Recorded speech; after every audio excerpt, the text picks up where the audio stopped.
this is a focus on cultural resilience. And to understand that, let me share a few slides. This new way to assess 21st century skills is this new test, what we call the real test. And the real test really is formulated through these two concepts.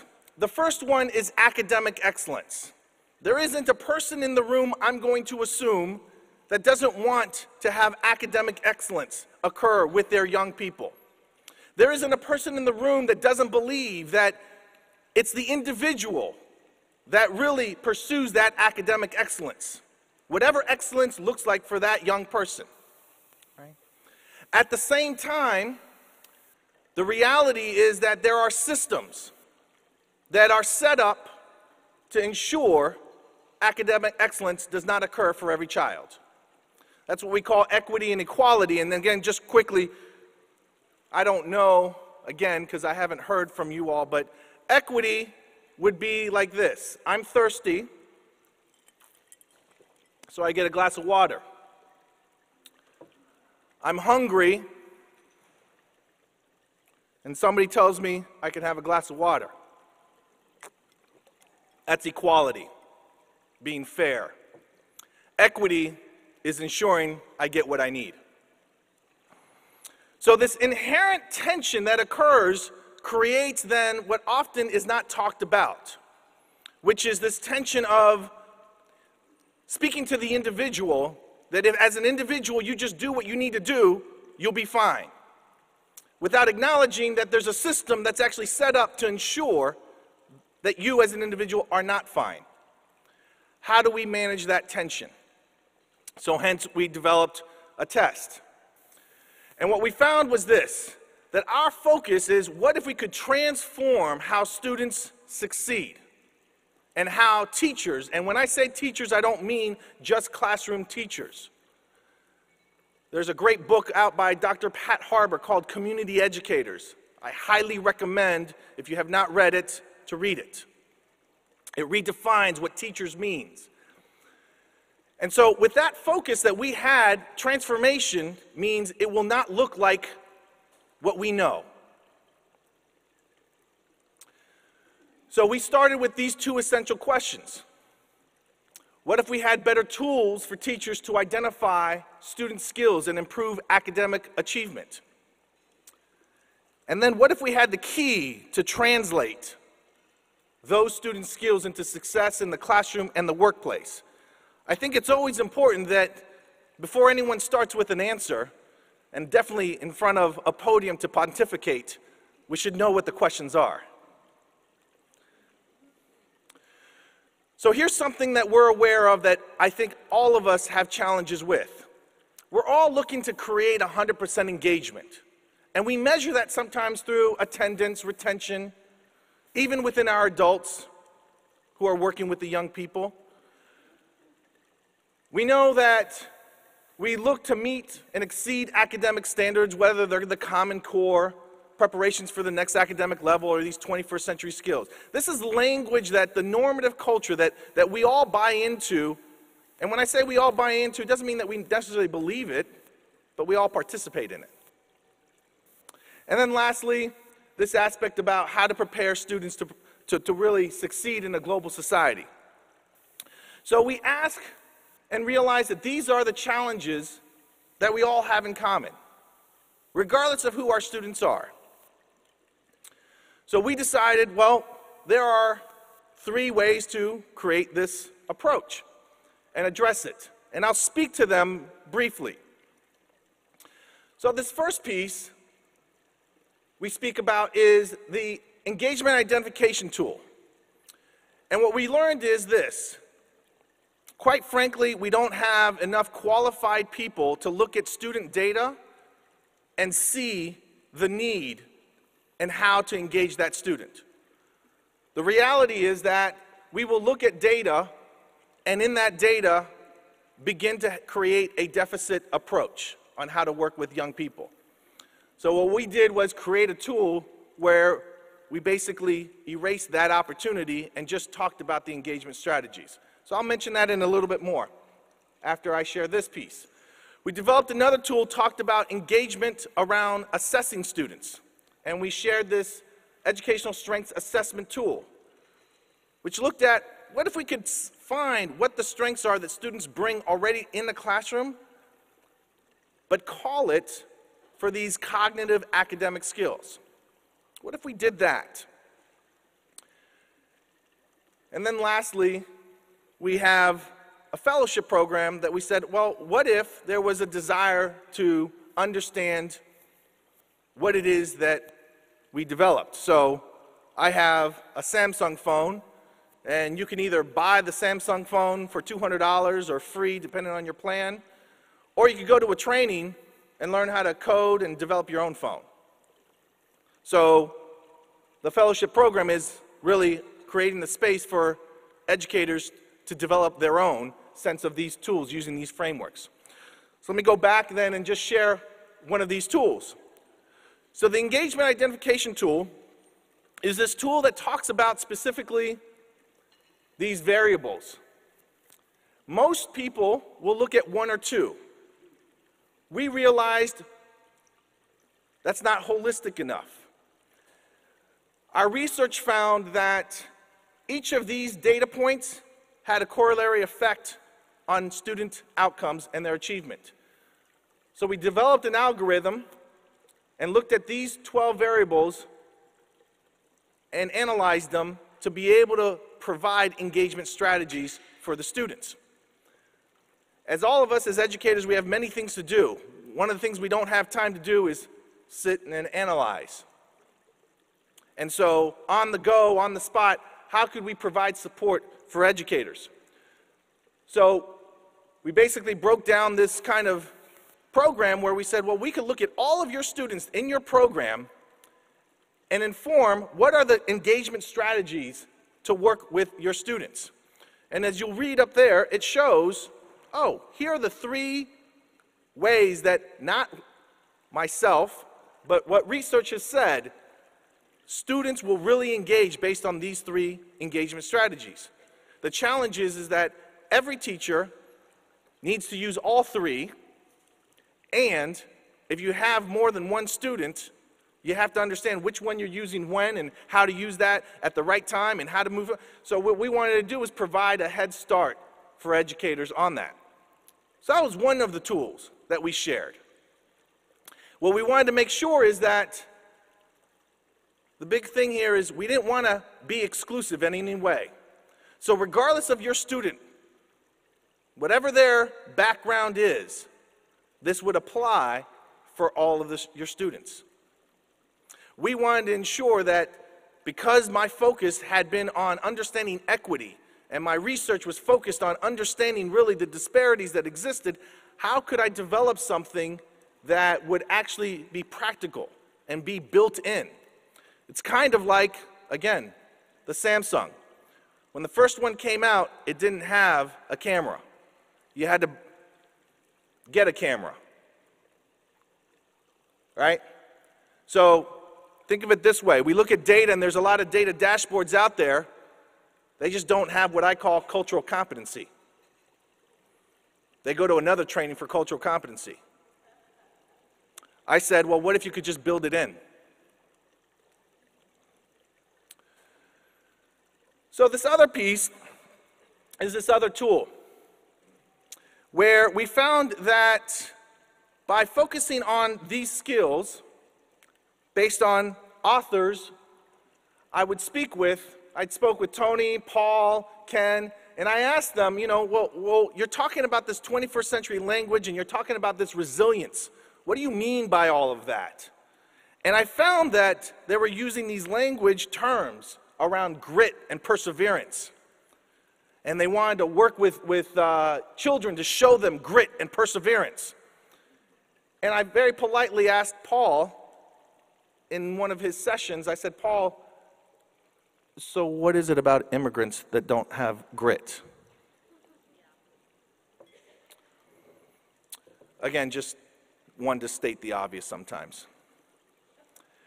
Then I asked Ken and Tony Wagner about their sense of skills that they were looking to measure, and I was asking them, well, how are you measuring this? Because Tony has, these 7 skills that he talks about, and how we need to be an innovative society. And we need to ensure that our children grow up with those skills. So I asked Tony, after I brought him out to California to speak, I said, so Tony, how are you measuring, innovation? So we're looking at these tests. We're working with the College Board to really see, how they're measuring innovation. And I said, the College Board? You mean the people who created the GRE based on norming it on 700 white males from an Ivy League school? Those people? Again, just wanted to state the obvious. Because I don't know of a person who's grown up in poverty that doesn't have innovative skills to survive. So we saw an opportunity to develop this online platform assessment where you can go online and take an assessment that asks a series of questions, and you would get returned a score based on 5 skills. And I'll talk about those 5 skills a little bit later. But I realized, again, this opportunity that existed. And then finally, what I learned was this. Back to the iPhone and the camera. I realized that in the world of assessment, they look at data. But then, I've been talking to a lot of different data people. Some of them who are in the room here today. Talking to psychometricians, which is a word I really didn't know until I got into maybe my doctoral school. Maybe I heard it, but I really understand it now. And what was interesting was that all of our assessments, anything that's done by humans to assess, is subjective. There is no such thing as objective. I said, well, that's interesting, because that's what seems to be missing sometimes, is we call these assessments out to be always objective. I want to be clear that even our assessment is subjective. Then there's this other world, the camera world, that people talk about cultural responsive teaching, and my colleagues, who I respect highly for sharing and bringing light to how to do cultural responsive teaching. Folks who talk about and illuminate the issues at hand are powerful. At the same time, I'll critique my colleagues, because what I like to say is, you're giving it away. Because if you let people know how to do our work, if you let people know how to develop their own phone, well, if they don't have the right intention or the right skill set, they might develop a Samsung instead of an iPhone. And I don't know, you know that iPhone is suing Samsung for the technology, right? Well, we can't really do that in education too often, right? It's kind of like, oh, this is good for the children. But I've seen a lot of great intentions because people had skills. And teachers would come in and says, well, what I'd like to do is I went to a diversity training, and in that diversity training, they told me I need to, be culturally responsive to my kids. So I would come up to them and be like, what's up, bro? How you doing, man? It's kind of dangerous.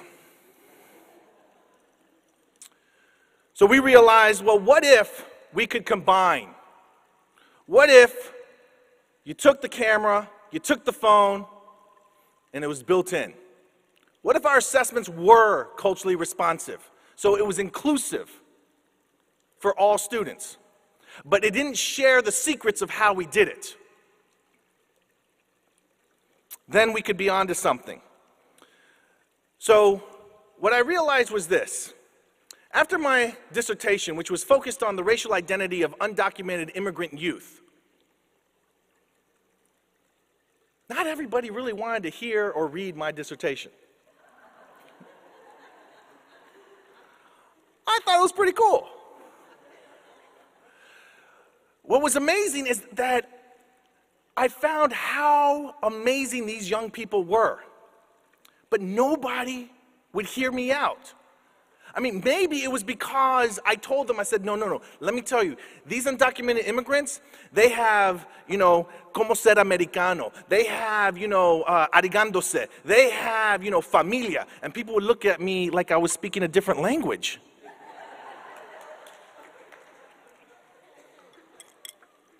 Just stating the obvious. Yet at the same time, what I realized was, well, let me see, maybe they wouldn't understand that, so let me say that they were, culturally resilient, because that was in my dissertation, and I found that in cultural resilience, the research talked about how communities were phenomenal at surviving because they used their indigenous knowledge. The school district looked at me like, we had that diversity training already. Cultural resilience, really? Well, culture, yes, we've had that. And it's, it's not October yet, so it's not Hispanic month. True stories. So I said, well, I know. Because I immigrated to this country, the thing I learned is if you walk like a duck, talk like a duck, you might fool some people that you are a duck.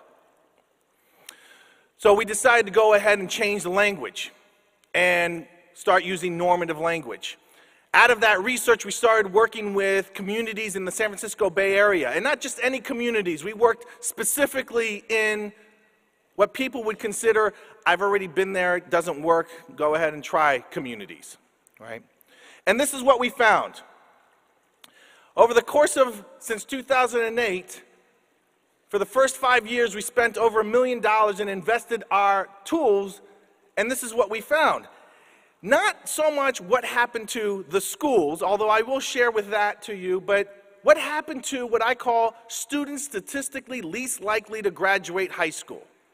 What if we could provide our tools with that student population? Every cohort, and they were different cohorts, different neighborhoods, all of them statistically least likely to graduate, all increased in their GPA. That was the correlating effect. Not causal, I know the difference, but correlated. That we found, other than the first year, they went from failing to passing. These weren't students that were that self-selected themselves to come into this meeting, kind of like today, that you all self-selected to come here. No, these were those that we looked through the rank order system, found the bottom quartile, and said, we want to see what happens to them. We then also looked at their absences and found that nearly 47% decrease in their attendance in terms of being absent. We realized we're on to something, because if it's the students least likely to graduate from high school that we can have an impact, what would happen if we could have an impact with everyone else? So then we looked at, I won't talk about the money, but it's interesting when you show money to decision makers, they start to pay attention. We looked at school-wide, and in California, there's this thing that they call the API score. And that's how they measure if you're being successful as a school. So in one of the schools, we worked at Barack Obama Academy, and that's the green line that you go see, that from 33 points to 105 points. This was a school that was a middle school continuation. All the principals in Oakland got together and said, here are the kids we don't want. So the students first changed the name of the school from Oakland Middle School Continuation to Barack Obama Middle School, and we saw, again, these results. Nobody was coming in there to teach them Common Core. Nobody was going in there to do script teaching. Nobody was in there. Who was in there were our counselors, focused folks who understood the human spirit, and then our tools. This is what we found. We then did the same assessment with and tools working with Helms Middle School that has a middle school of just 7th and 8th graders with 900 students. I don't know who, the person who decided that that was a good idea to put 7th and 8th graders and put 900 of them together, obviously did not teach in a middle school. Just stating the obvious. We looked at specifically suspensions, and we did a comparison of the students that we could engage who were at the bottom quartile versus the students who did not participate. Because again, we're not miracle workers. We were blessed if we could get 50% of them to show up in an after-school program to go and implement our tools. So what we found was there was a difference. Those that received, quote, the treatment, those that didn't. School-wide, as you can see, what it did for the culture of the school, how they understood. And again, a correlation. This does not mean that the tools were the magic bullet. This means that leadership decided we might need to reconsider how we understand suspension policies. The other data point here that I'll share is this aspect of comparing the GPAs and the absences of the students who participated versus those who didn't. So measuring, comparing apples to apples. We noticed, you know what we're doing works. And it's not me showing up in front of the kids and saying you can do it, but really working with other educators and providing them some extra tools. Not just the knowledge, right? And then lastly, this piece about the teachers that went through the training and saw there's a difference. Here's what I want to point out. 9 out of 10 teachers said the tools are valuable and they're helpful. 8 out of 10 said they would recommend the training. That means 1 out of every person says, yeah, that training's, that's too much. It's kind of like going to a Weight Watchers class. You go to it, you go there, and then you decide, yeah, that's kind of hard work. I'm gonna go see my donut friend. So I share all of these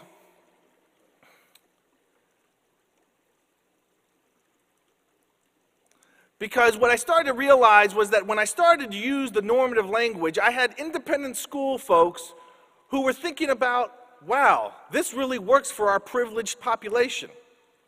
It's different than teaching a different way of grit for them.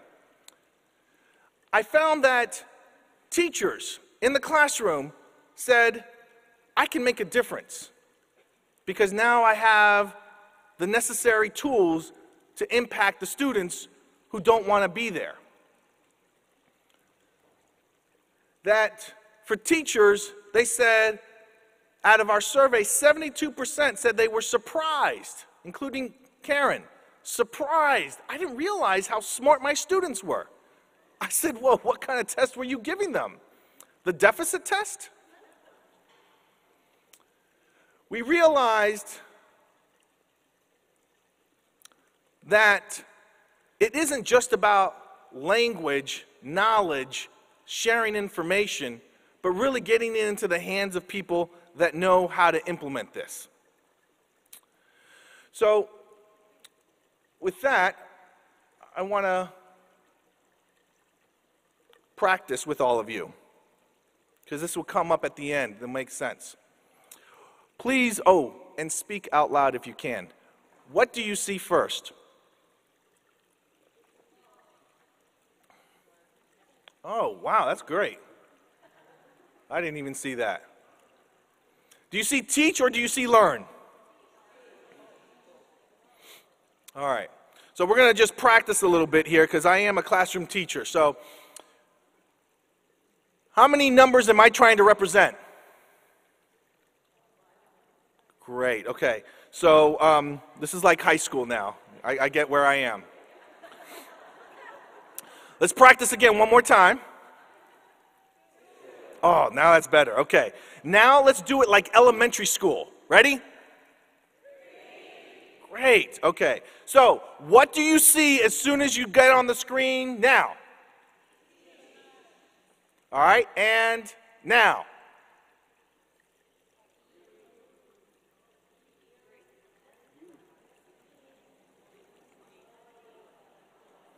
Oh, now that's middle school. Oh, okay, okay. Some of you work with middle school. I can see that. All right, let's try that again. Try to do this out loud. It works really more effectively if you do this out loud. What do you see? Is that a horizontal plane? Is that a vertical?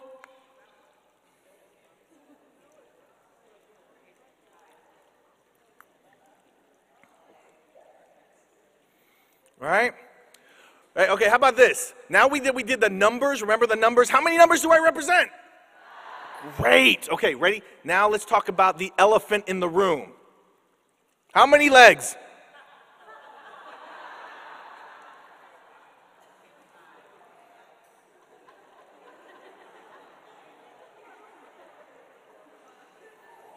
You can do it.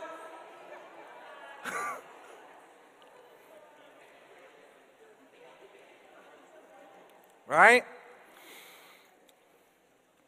So, here's a question. Kind of like they did in Dragnet. Just the facts, ma'am. What happened? Anyone want to take a stab at this? Somebody was texting. The bus driver or the car? The car, okay. Anything else? The bus backed up? Mm-hmm. So here, as Dr. Gloria Anzaldúa talks about, it's great to do this from where we're sitting when it's an exercise as this, but it's very real when it happens in real life. When our community members are the car and the bus is the school institution, is the health physician clinic institution. That when you have those different perspectives, it creates this choque, this cultural clash. And that's very real, very painful.